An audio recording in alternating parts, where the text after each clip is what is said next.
In today's podcast episode, Signe and Michelle are continuing their discussion of what the Berkshire Hathaway Annual Meeting of 2025 was like. You're listening to the Investing Mastermind Podcast. I'm Michelle Markey. And I'm Signe Longhold. And Signe, in the last episode, you mentioned that there were some really important things that Warren Buffett mentioned to 40,000 shareholders. What were some of the highlights of what Buffett conveyed? Yes, so I don't know if it was because that he knew that he was going to come out with a message a little bit later that he spoke quite frankly about tariffs.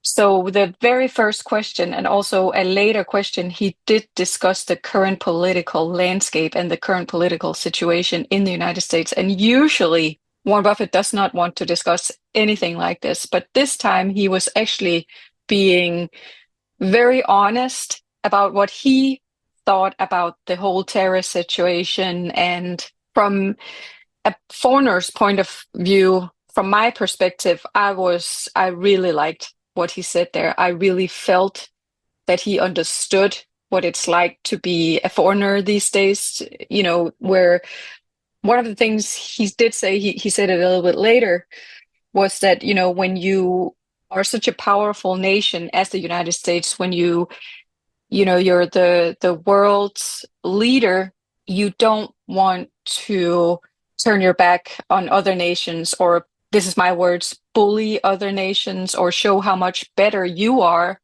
than other nations.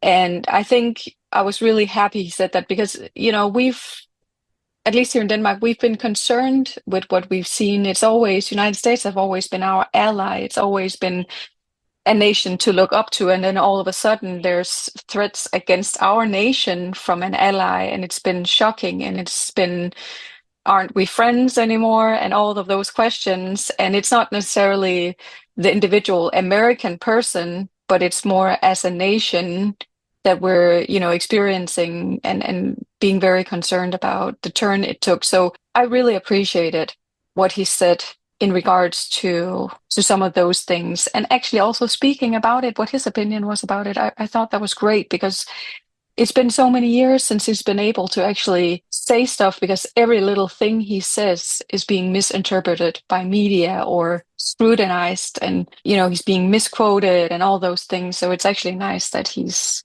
being open about it.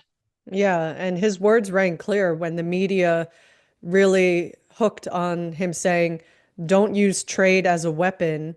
And that was very loud and clear of what he's advising the current US government administration, in that it's really a turnoff to countries around the world. Like in early April, it wrecked a lot of the stock market and the bond market, and everything went up and down in a very rapid, panicked manner for that brief time until some of that was pulled back. But some of the damage is already done with the relationships between the US and countries around the world, that now it's becoming, something that American businesses are very distressed about, like the ones that are especially impacted by some of this tariff change that we're seeing.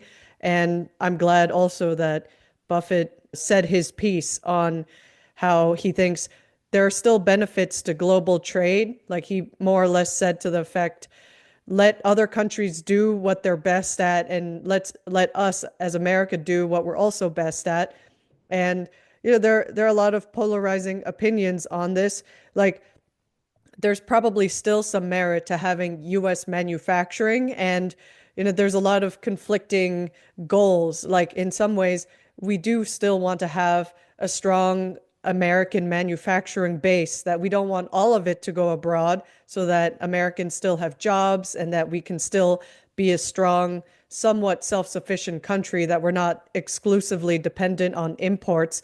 But there has to be a little bit of sharing of some of the economic pros and cons of this. Like, for example, I was talking about this with my husband a little bit, and I think that America is probably not the best at making rubber shoes. So if we were, trying to do all this tariff craziness just so we could be the best at making Crocs, I think that that's probably not a good use of American ingenuity and innovation to focus on being the best at making rubber shoes. Let other countries be good at making rubber shoes. So there are other more, I think, advanced technologies that we should focus our manufacturing efforts on, in my opinion. 100%. I do agree that there's the need for reform. There's need for a change in order to America to keep growing. So that is important. And what Warren Buffett also says is that if other countries are being prosperous, well, then most likely USA is also going to be prosperous because as if, at least today, US is doing trades with so many countries that if those countries are going to be prosperous, then they're going to buy American products and they want to be,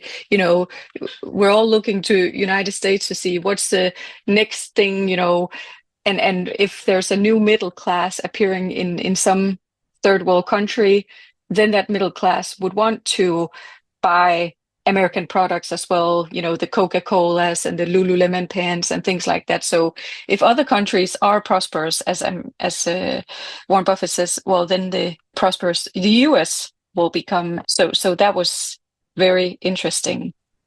Another thing I also thought was really interesting, and I believe we also discussed this, Michelle, but it was about the Japanese companies.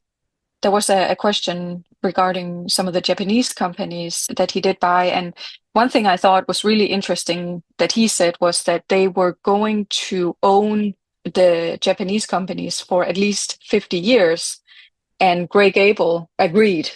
So it's not just a short-term investment, even though it could look like a short-term investment when you look at the trade itself and what he got out of it and, some of the terms and conditions of that trade, it could be looking as if it was not a long-term trade. But what he said is they actually want more of those Japanese companies. So they want to buy, they have around $20 billion invested in those companies, and they would be happy to have 100 billion invested, and right now they're actually making progress in order to own more shares of those businesses. So I thought that was interesting. I haven't heard that before. Have you heard anything about that? No, not so much until we learned from that meeting. Like I know from reading some of the annual letters that Buffett had talked about investing in Japan, but not him revealing a future investment decision really. It's like broadcasting your stock tips of like, oh yeah, we're investing in Japan. Like, so that's probably going to make people want to copy Buffett and see if they can also invest. But at the same time, for Berkshire Hathaway, that's like small potatoes. Like, don't they still have at least $330 billion of cash lying around? So even if they could invest more, if they don't exceed, or maybe they will exceed the 10% ownership threshold, and they probably need to work through regulatory wise what that means, because I'm sure for Japan's national security, they probably want to be careful about which foreigners own their companies. But even if Berkshire could invest more money, it's probably going to be slow. So maybe it sounds like a long period of time, but if Berkshire can only slowly invest an extra 80 billion, that's going to be very slow over the next 50 years. Yeah, exactly. And but I do think your what you said right now about the copy trade. I do agree that all of a sudden this could be interesting as a copy trade, because what we know about how he entered those Japanese companies, we know that he was able to borrow the company some money. He's getting some interest. He's also getting a really good deal on dividends from those companies, like a higher dividend than the regular shareholder. He basically got the stocks for free when you look at that deal that he made. So in terms of entering, it's not necessarily wonderful businesses the same way as he would usually invest in businesses, but he is a sucker for a good deal. And when he can get some companies for free, just like Monish Pabra, I say, heads, I win, tails, I don't lose much. And that's exactly what he did with those trades. But now they're getting interesting, because now all of a sudden he's saying, okay, we are going to continue to hold these companies for 50 years. Now, all of a sudden, they get interesting in terms of potentially a copy trade, because copying Warren Buffett can be very, I don't want to use the word dangerous necessarily, but we should be careful, of just copying exactly what Berkshire Hathaway is doing. We need to be careful about this, but all of a sudden, in my opinion, also becomes kind of interesting all of a sudden to maybe not necessarily own all five businesses, but do a copy trade on it. I'm definitely, thinking about, maybe that's the way to go.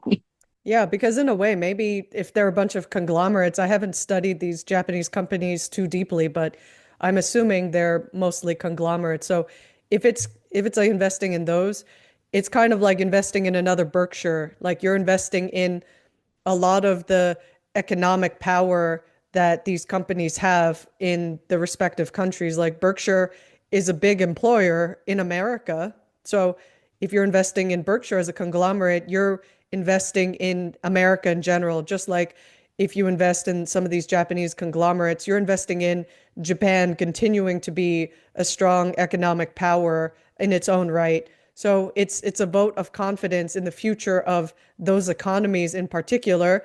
I don't think Buffett would be quick to have a similar. It's not like he said, "Oh yeah, I'm going to invest in like a bunch of conglomerates in other countries." He specifically picked Japan because Japan is very strong in its own right. So I feel like that's an interesting move and a show of confidence that if you're willing to invest in these conglomerates, they're not going to be super sexy or exciting most of the time. They're just going to slowly advance, but they're going to be steady. And I think Buffett likes steady and likes the idea of leaving a steady investment in the future of Berkshire Hathaway, of something that you don't have to sell because it's not going to be volatile. It's just going to be boring and continue doing its thing in a slow and steady way.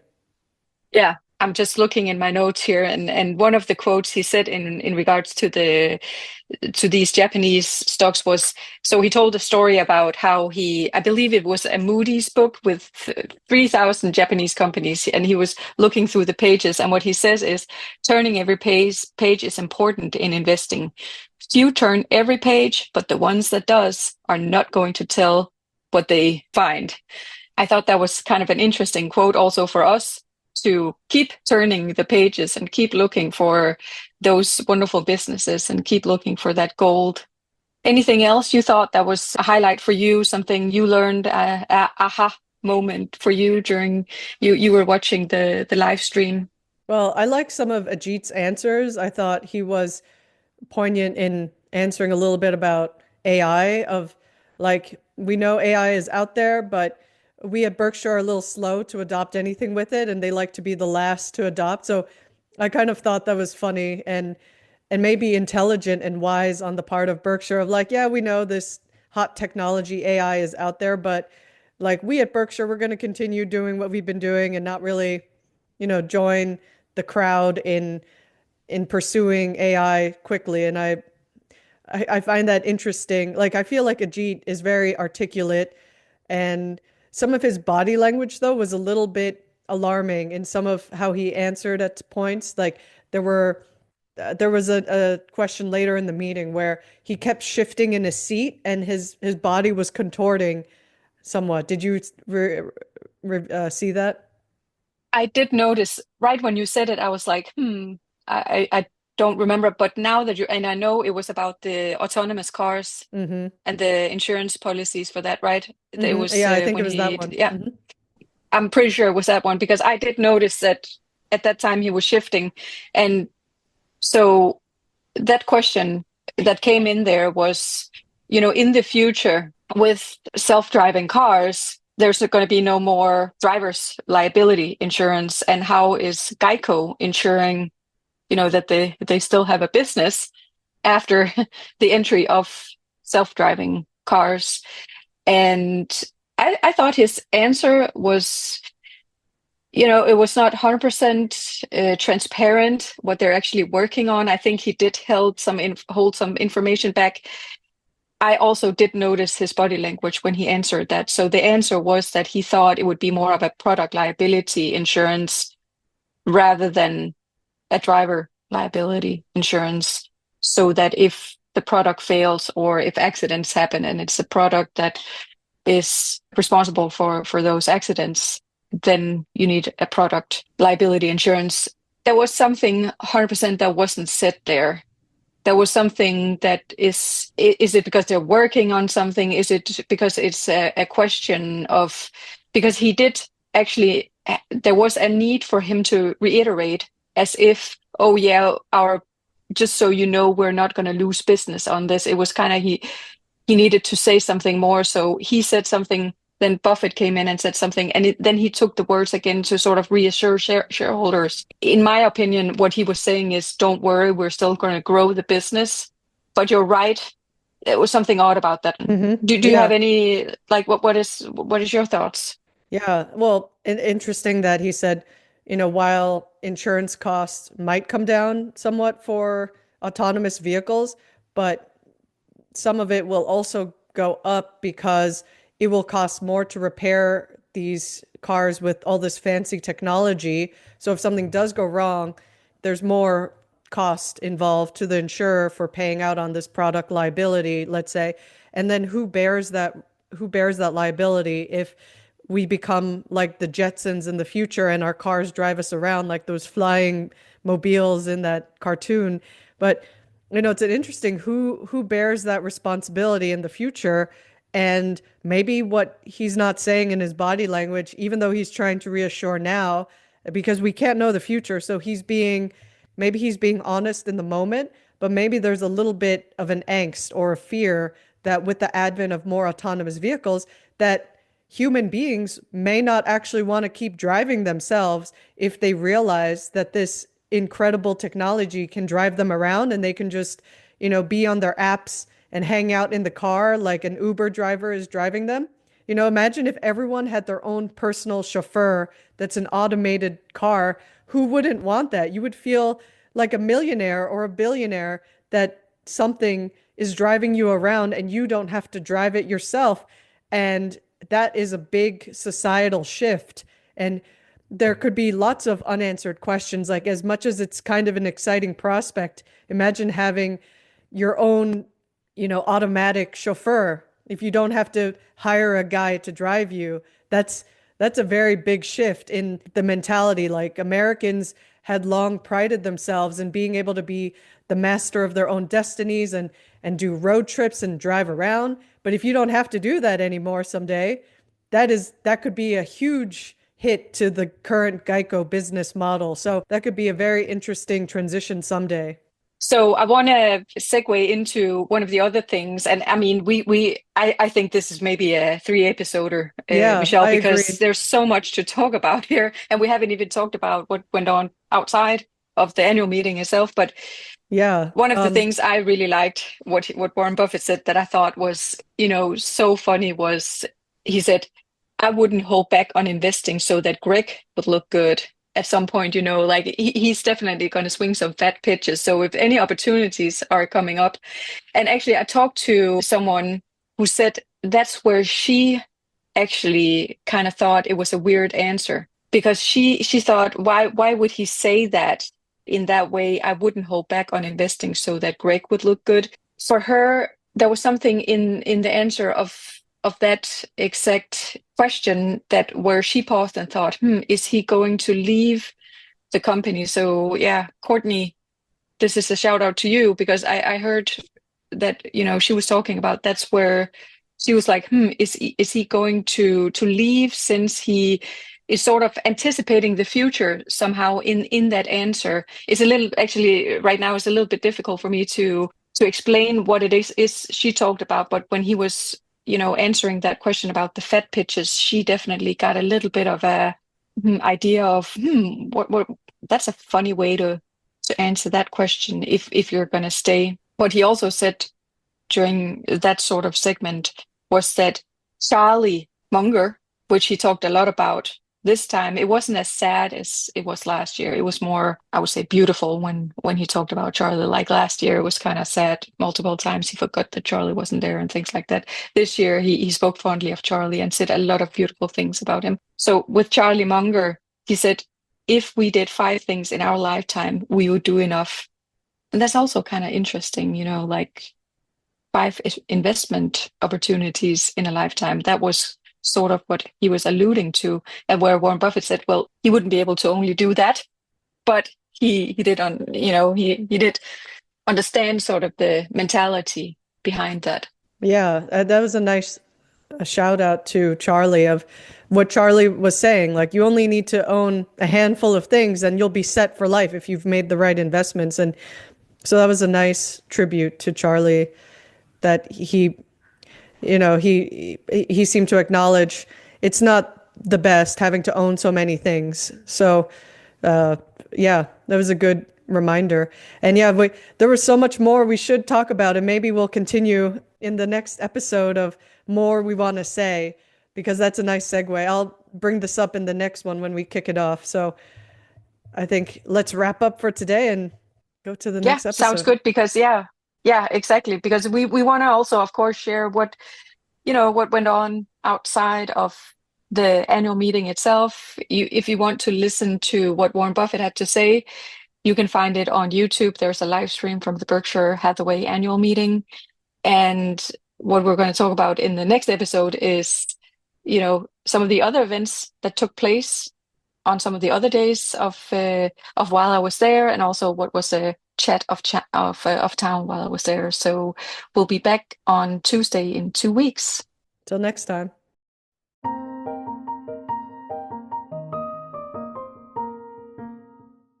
If you enjoyed the show and found the content informational, we would be super grateful if you would leave us a review and follow us wherever you get your podcasts, so you automatically get new episodes in your feed.